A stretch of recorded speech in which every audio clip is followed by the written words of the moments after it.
하나님 말씀은 요엘 2장 12절부터 17절까지입니다. 요엘 2장 12절부터 17절. 성경 내용은 요엘 전체 1장부터 3장을 다 다루도록 하겠습니다. 12절부터 교독하겠습니다. 여호와의 말씀에 너희는 이제라도 금식하고 울며 애통하고 마음을 다하여 내게로 돌아오라 하셨나니 너희는 옷을 찢지 말고 마음을 찢고 너희 하나님 여호와께로 돌아올지어다. 그는 은혜로우시며 자비로우시며 노하기를 더디하시며 이내가 그 시사 뜻을 돌이켜 재앙을 내리지 아니하시나니 주께서 혹시 마음과 뜻을 돌이키시고 그 뒤에 복을 내리사 너희 하나님 여호와께 소제와 전제를 드리게 하지 아니하실는지 누가 알겠느냐. 너희는 시온에서 나팔을 불어 거룩한 금식일을 정하고 성회를 조직하라. 백성을 모아 그 모임을 거룩하게 하고 장로들을 모으며 어린이와 젖먹는 자를 모으며 신랑을 그 방에서 나오게 하며 신부도 그 신방에서 나오게 하고 여호와를 섬기는 제사장들은 낭실과 제단 사이에서 울며 이르기를 여호와여 주의 백성을 불쌍히 여기소서. 주의 기업을 욕되게 하여 나라들로 그들을 방할하지 못하게 하옵소서. 어찌하여 이방인으로 그들의 하나님이 어디 있느냐 말하게 하겠나이까 했지어다. 아멘. 지난주에는 우리가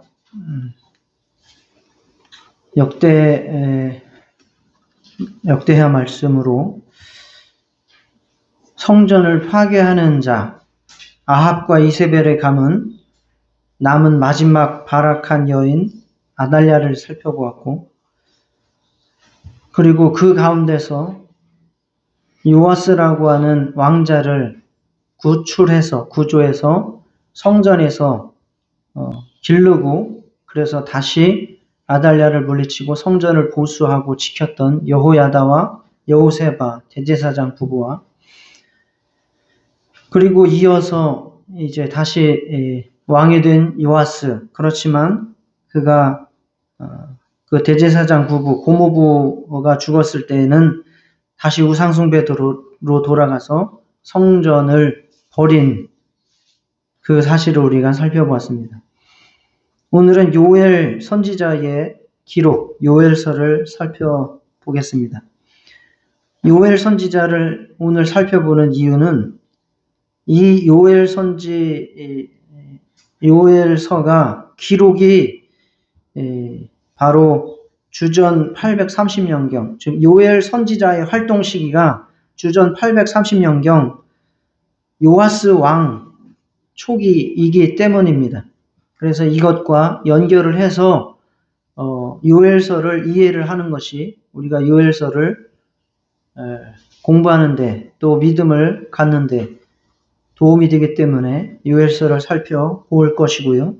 또 하나는 요엘서의 주제는 여호와의 날입니다. 여호와의 날이라는 것은 최후의 심판의 날이기도 하고, 바로 그날은 우리가 기다리기도 하고 또 준비해야 되는 예수님의 재림의 날입니다. 그래서 그 날, 여호와의 날을 말씀하고 있는 책이기 때문에 우리가 추수감사주의를 맞이해서 이 요엘서를 살펴보고자 합니다. 그 상황에서, 즉 남유다는 아달랴의 영향력 아래 30여 년간을 우상숭배로 물들어 있는 그 상황, 그리고 요아스는 왕위에 올랐지만 본인 스스로 회개하고 믿음을 가져야 했는 그 상황, 그리고 고모부인 대제사장이 죽었을 때에 자기가 정신을 차려서 정말 회개하고 더욱더 온전한 신앙으로 나라를 통치해야 되는 그 상황임에도 불구하고 요아스는 이제 그것을 하지 못하고 있었기 때문에 하나님께서는 그것에 대해서 회개를 촉구하는 그 메시지를 전달하시고자 했던 겁니다. 그래서 회개를 촉구하는 메시지가 첫째는 메뚜기 재앙입니다. 메뚜기 재앙을 통해서 아주 강력한 회개를 촉구하시고, 그리고 그 회개가 그 메뚜기 재앙이 끝나는 것이 아니라 회개하지 아니할 때에는 더 큰 재앙, 여기에서 이제 2장 본문을 보면 하나님의 메뚜기 군대의 재앙입니다. 모형이 그렇게 나옵니다. 하나님의 메뚜기 군대가 이제 임해서 완전히 세상을 다 쓸어버리는 그러한 재앙이 칠 것을 경고하면서 회개를 촉구하고 있습니다. 그리고 나서 회개했을 때는 또 하나님께서 큰 긍휼과 축복을 약속하고 있는 내용이 바로 요엘서입니다. 그래서 이 내용을 가지고 살펴보도록 하겠습니다. 자, 30년간 우상숭배로 물든 남유다. 회개해야 됩니다. 철저하게 회개해야 이 나라가 다시 하나님을 섬기는 나라로 설 수 있습니다. 그리고 요시야 왕도 구조돼서 살았지만 그가 믿음으로 회개하지 아니하면 그가 왕의 노릇을 제대로 할 수 없습니다. 그리고 여호야다 대제사장이 죽고 난 이후에 타락했을 때에 그때에도 회개를 했어야 했습니다. 그래서 여러 가지의 이 상황 속에서 하나님께서는 요아스 왕과 남유다가 회개하지 않으면 망한다라고 말씀하고 있는 겁니다. 그래서 그때에 메뚜기 떼를 이 유다 땅에 임하게 하셨습니다. 이 메뚜기 재앙은 어마어마한 재앙입니다.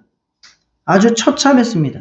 1장을 내용을 읽어보시면 그 재앙이 얼마나 처참한지 잘 나옵니다. 온 땅이 황무하고 먹을 것과 씨가 다 말라버립니다. 하나님께 바칠 소제와 전제의 제물조차 없습니다. 하나님께 드릴 것이 없어지는 겁니다. 씨가 흙덩이 아래에서 썩어지고 나지도 못합니다. 창고가 비고 곡간이 무너집니다. 꼴이 없어서 가축이 울부짖고 소떼가 소란하고 양떼도 먹지 못해서 피곤하고 아주 핍절합니다. 들짐승도 먹을 물이 없고 풀이 없어 헐떡거린다. 이렇게 1장에서 이 메뚜기 떼의 재앙의 모습을 설명하고 있습니다. 실제로 이 메뚜기 떼의 공격은 무섭습니다. 요즘도 아프리카나 고대 근동 이쪽에 보면 이 메뚜기의 재앙이 임합니다. 이래서 중국도 이것을 받기도 하고 해서 이거를 대비를 어떻게 해야 될까 고민하고 있기도 했습니다. 메뚜기 떼들이 한번 지나간 자리에는 초목이나 식물은 다 없어집니다. 아주 파란색이 아예 없어져 버립니다. 초록색이 다 없어져 버립니다. 황폐화됩니다. 그래서 이 메뚜기를 영어로 로커스트라고 해요. 그 뜻이 뭐냐면 불태우는 기계라는 뜻입니다. 완전히 아주 아작을 내버립니다. 이게 규모가 클 때는 사방 80리를 쓸어버리기도 합니다. 사방 80리면 어마어마한 넓이입니다. 이 얘네들은 어떠한 장애물이 있어도 무조건 직진입니다. 거기에 강이 나타나면 강에 메뚜기 떼들이 앞에 빠져 죽으면 그 빠져 죽은 거를 밟고 계속 직진합니다. 그래서 아주 그 물이 또 썩어서 그 썩어진 물 때문에 전염병이 생기고 먹을 물이 없어지고 해서 이것으로 80만 명의 죽은 역사의 기록도 남아 있습니다. 현대까지도 이 메뚜기 재앙은 막을 방법이 없습니다. 한번 임하면 이걸 막을 방법이 인간의 지혜나 능력이 없습니다.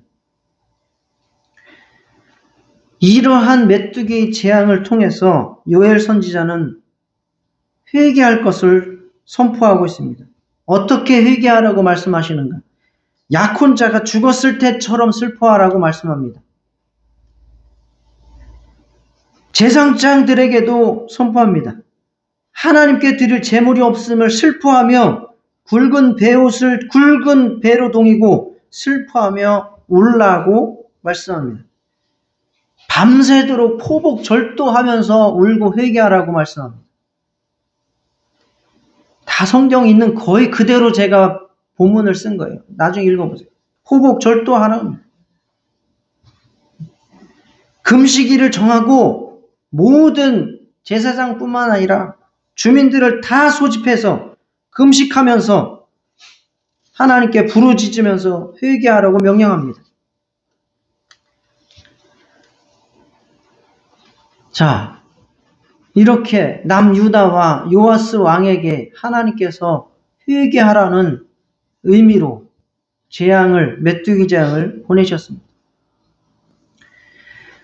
우리도 세상을 살다 보면 이렇게 하나님의 무서운 진노와 형벌을 당할 때가 있습니다. 말세 때의 징조와 같은 세상의 기근과 전쟁, 지진, 화산, 기후변화, 전염병 이런 것들이 정말 요즘 들어서 굉장히 심하게 다발적으로 일어나는 것을 느낍니다.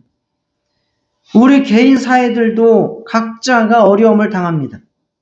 질병으로 또는 실패로, 관계 단절로, 외로움으로, 두려움으로, 물질의 문제로 많은 어려움을 당합니다.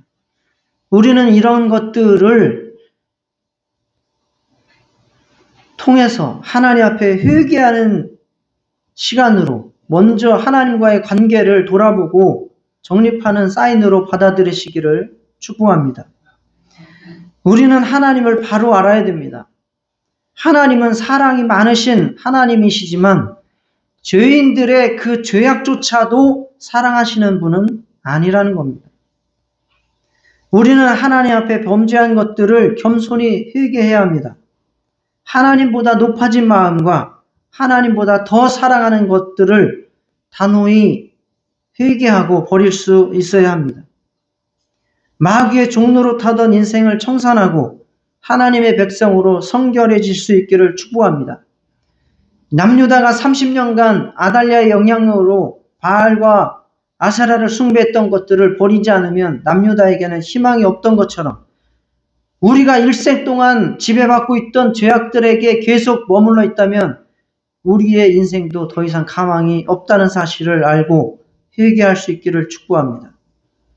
이것이 바로 우리가 빨리 사는 길이요, 회복하는 길이요, 하나님의 징계에서 벗어나는 길입니다. 둘째, 2장의 내용입니다.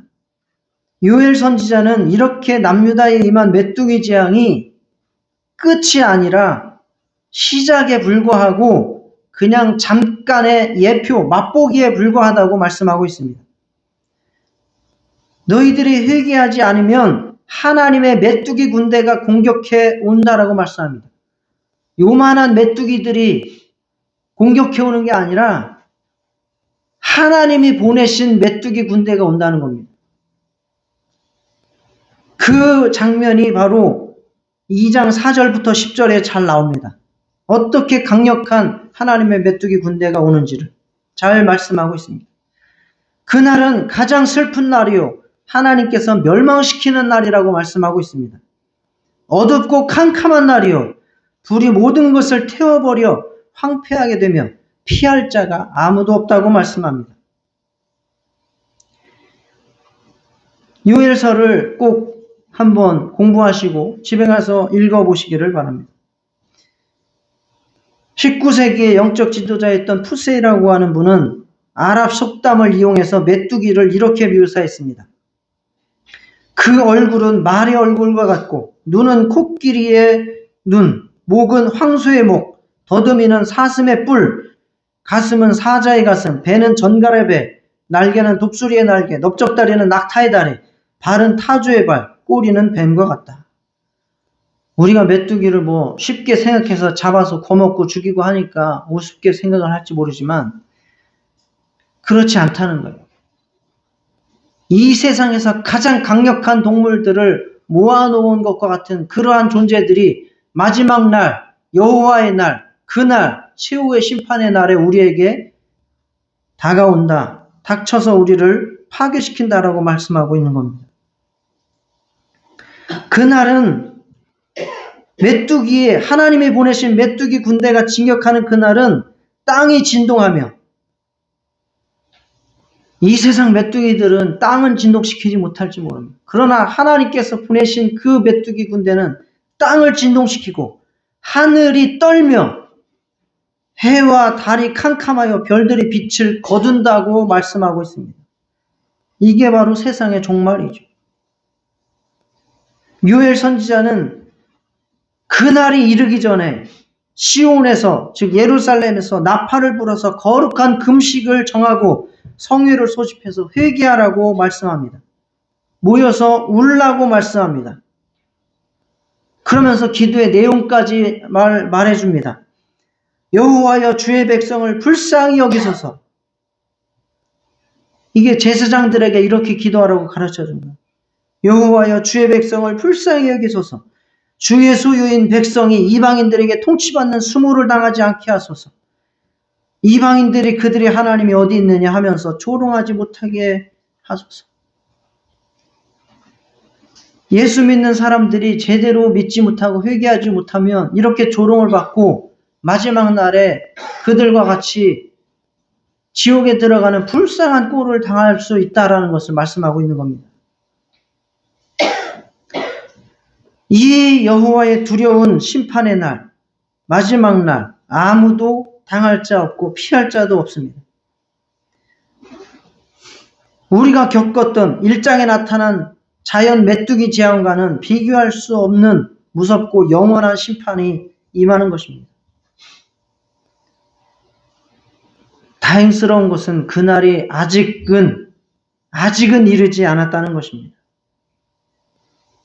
그래서 지금 우리가 해야 될 일은 지금 바로 이 시간 울며 애통하며 또 필요하다면 금식이라도 하면서 회개해야 한다는 사실입니다. 하나님께로 돌아가야 합니다. 옷을 찢지 말고 마음을 찢으며 회개하라고 말씀합니다. 옷 찢는 거, 그거 유다인들이 회개할 때 하는 행위예요. 그러나 옷을 찢어갖고 될 일이 아니라는 겁니다. 그냥 마음은 변화되지 않으면서 회개하는 척 옷만 찢을 수도 있다는 겁니다. 그래서 옷을 찢지 말고 마음을 찢으라는 겁니다. 진심으로 하나님 앞에 회개하고 진심으로 하나님과의 관계를 돌아보며 돌아가야 한다는 겁니다. 지금 우리가 당하는 고난이나 외로움이나 슬픔이나 어떠한 힘든 것들, 이 마지막 날 재앙에 비하면 아무것도 아니라는 겁니다. 정말 예수님께서 말씀하신 대로 다시 오시는 날에는 믿지 않는 자들, 순종하지 않는 자들이 영원한 지옥의 심판에 빠져든다라고 예수님이 직접 말씀하셨습니다. 그래서 이 세상에서 죽는 것을 두려워하지 말고 영원한 지옥에 빠져들어가는 것을 두려워하라고 예수님이 말씀하셨습니다.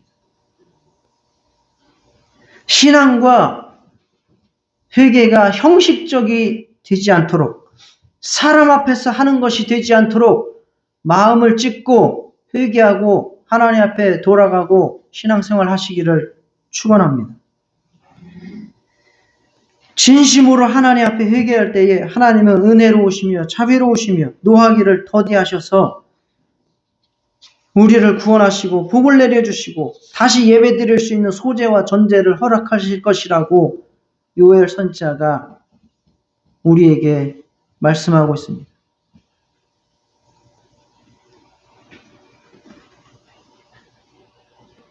진실하게 회개하시고 하나님을 향한 믿음과 순종을 회복하시기를 축원합니다. 하나님은 진실하게 회개하는 자를 불쌍히 여기셔서 다시 은혜를 내려주실 것입니다. 그게 우리가 추수감사주일, 주 예수의 재림을 기억하고 기대하고 준비하는 모습입니다. 요엘 선지자는 이제 마지막으로 진실한 회개로 하나님께 돌아올 때에 하나님께서 다시 사랑하셔서 불쌍히 여기셔서 구원과 축복을 내려주신다고 말씀하고 있습니다. 하나님이 내려주시는 구원과 축복의 모습은 크게 세 가지로 말씀합니다. 첫째는 예수의 이름을 불러 구원을 받게 하시고 성령을 부어주셔서 마지막 심판의 날에 심판을 받지 않는 신앙을 유지할 수 있도록 보증해 주시는 일을 하십니다. 요엘서 2장 28절부터 32절에 잘 말씀하고 있습니다. 그 후에 내가 내 영을 만민에게 부어주리니 너희 자녀들이 장래일을 말할 것이며 너희 늙은이는 꿈을 꾸며 너희 젊은이는 이상을 볼 것이며 그때 내가 또 내 영을 남종과 여종에게 부어줄 것이며 내가 이적을 하늘과 땅에 베풀리니 피와 불과 연기 기둥이라. 여호와의 크고 두려운 날이 이르기 전에 해가 어두워지고 달이 핏빛같이 변하려니와 누구든지 여호와의 이름을 부르는 자는 구원을 얻으리니 이는 다 여호와의 말대로 시온산과 예루살렘에서 피할 자가 있을 것이며 남은 자 중에 나 여호와의 부름을 받을 자가 있을 것입니다. 핵심 요지는 두 가지입니다. 여호와의 날이 이르기 전에 구원받을 자가 있고 성령 받을 자가 있을 것이다. 회개하라. 회개하지 않으면 그냥 여호와의 날, 하나님의 메뚜기 군대가 진동하는, 진격하는 날에 그냥 거기에 쓸려서 지옥으로 빨려 들어갈 것이다. 라는 말씀입니다. 이 구절 여러분들 다 신약성경에서 들어보셨죠? 여호와의 이름을 부르는 자는 구원을 얻으리라. 예수 이름을 부르는 자는 구원을 얻으리라. 예수 이름 이외에 다른 구원을 받는 이름을 주신 적이 없느니라. 또 사도행전 2장에서 사도들이 또 함께한 무리들이 기도하다가 성령 받았을 때의 그 장면을 베드로 사도가 해석한 내용이 바로 이 내용입니다. 내가 내 영을 만민에게 부어주리. 너희 자녀들이 장래일을 말하며. 이 말씀이 사도행전 2장에 나온 거예요. 이것이 말세, 예수님께서 부활 승천하신 때로부터 말세입니다. 말세 때에 성령께서 회개한 자들에게 임하셔서 그들의 구원을 보증하시고 확증해 주시면서 일을 진행시켜 나가시고 있는 겁니다. 이제 여호와의 날은 언제 임할지 알 수 없습니다. 그때가 이르기 전에 회개하시고 예수의 이름 불러 구원받으시고 성령 받으시기를 축원합니다. 그거 없으면 우리의 육체에 당하는 고통과 괴로움과 비교할 수 없는 영원한 절망이 우리에게 임한다는 사실을 말씀드립니다. 제가 아니라 요엘 선지자께서 말씀하신 것을 제가 전해드립니다.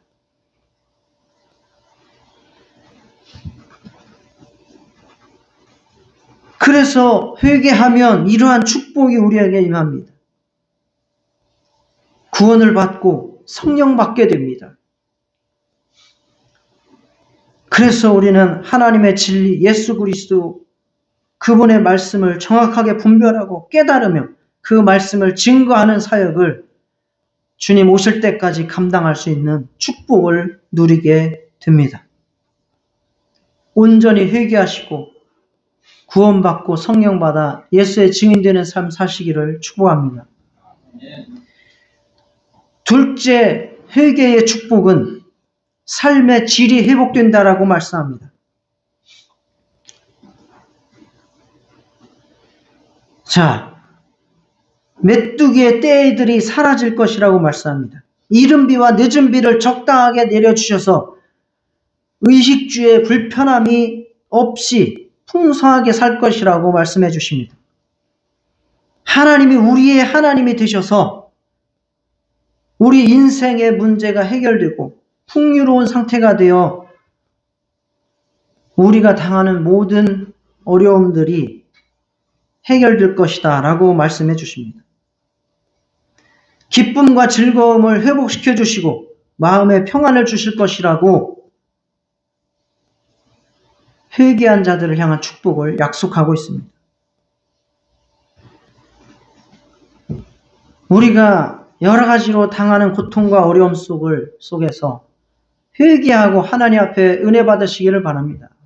기도 응답 받으시기를 바랍니다.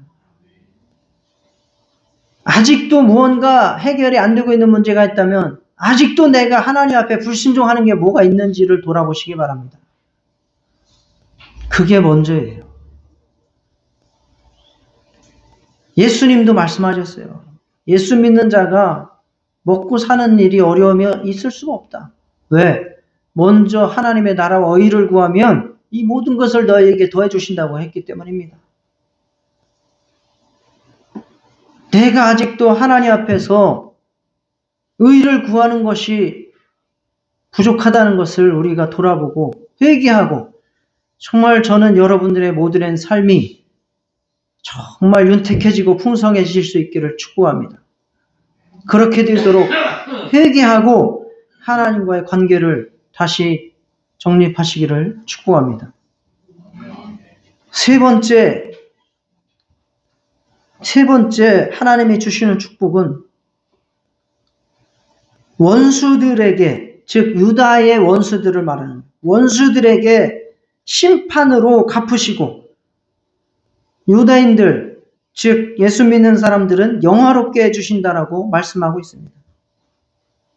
여호와의 날, 최후의 심판의 날에 하나님께서는 이스라엘의 원수들을 여호사밧 골짜기로 모으신다는 거예요. 이게 쉽게 말해서 아마겟돈 전쟁이라고 하는 이 이야기를 여기서도 하는 겁니다. 최후의 전쟁. 그래서 이것을 해석을 여러 가지로 많이 하기도 합니다. 심지어는 지금 일어나는 이스라엘 전쟁 가지고도 여기에다 끌어붙일 수도 있어요. 막 해석하면. 그러나 그것들은 좀 위험하고 정확한 해석이 아닙니다. 그래서 이스라엘과 그 나머지 하나님을 섬기지 않는 자들 간의 전쟁이 여호사밧 골짜기라고 여기는 나옵니다. 여호사밧이 전쟁에서 이긴 골짜기를 말하는 거예요. 거기에서 전쟁이 일어나는데 하나님의 군대가 와가지고 남은 자들, 즉 회개한 자들은 보호하시고 지켜주시고 회개하지 않은 자들을 향해서 진격하셔서 다 쓸어버리실 것이라고 말씀합니다. 그러한 나라들을 말씀하는 게 두로와 시돈과 블레셋 같은 나라들을 말씀하고 있습니다. 끊임없이 하나님을 모독하고 이스라엘을 대적했던 자들을 말하는 겁니다. 교만한 자들을 말하는 겁니다. 그래서 그러한 원수된 나라들을 그 행위대로 심판하십니다. 아직까지 이러한 심판이 이르지 않았다는 이야기는 그러한 하나님을 대적하는 악인들의 죄악이 덜 찼다는 이야기입니다. 하나님을 대적하고 순종하지 않는 자들의 죄악이 차고 차서 임계점에 이르면 하나님이 보실 때에 여기까지가 끝이다라고 그 지경에 이르면 그때는 하나님께서 오셔서 심판의 칼을 휘두르신다라고 말씀하는 겁니다. 그러나 회개하고 돌아온 자들, 참 유대인이죠. 진정 회개하고 예수 믿고 성령 받은 순종하는 자들에게는 약속의 땅에서 정말 풍요와 축복을 누리게 하시며 그래서 원수들이 심판당하는 것을 혀를 차면서 구경을 하게 될 것이라고 말씀하고 있습니다. 그러니까 지금 우리가 세상을 향해서 부러워할 것도 없고 그들을 원망할 것도 없습니다. 혹시 나에게 정말 저주를 퍼붓는 사람에 대해서 내가 같이 저주를 볼 필요가 없습니다. 하나님께서 조금만 기다리면 심판하실 겁니다. 그때까지 참고 인내하실 수 있기를 축원합니다.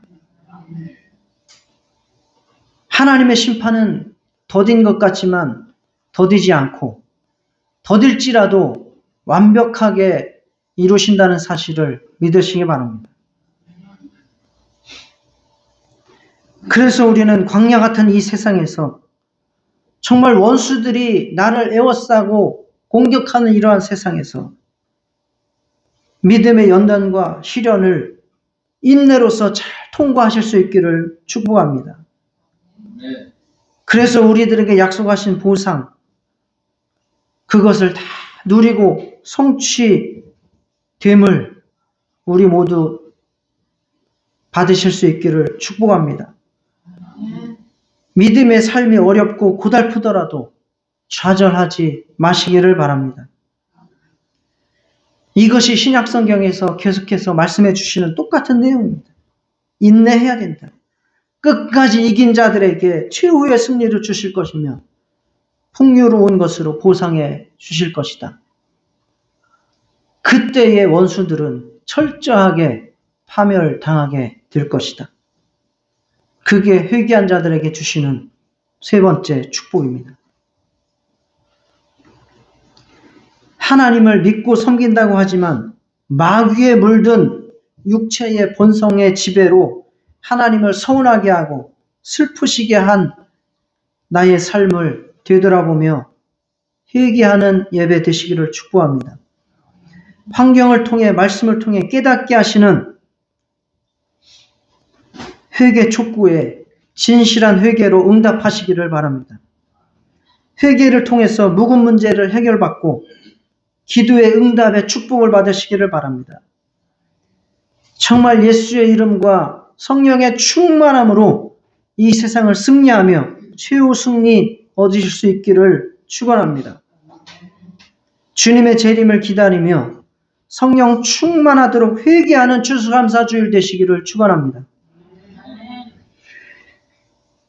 추수감사주일을 맞이해서 정말 우리의 회개할 것이 많지만 하나님의 사랑을 무시한 것도 회개해야 될 것이고 하나님보다 더 사랑한 것이 있다는 것도 그래서 순종하지 못하고 있다는 것도 회개해야 될 것입니다.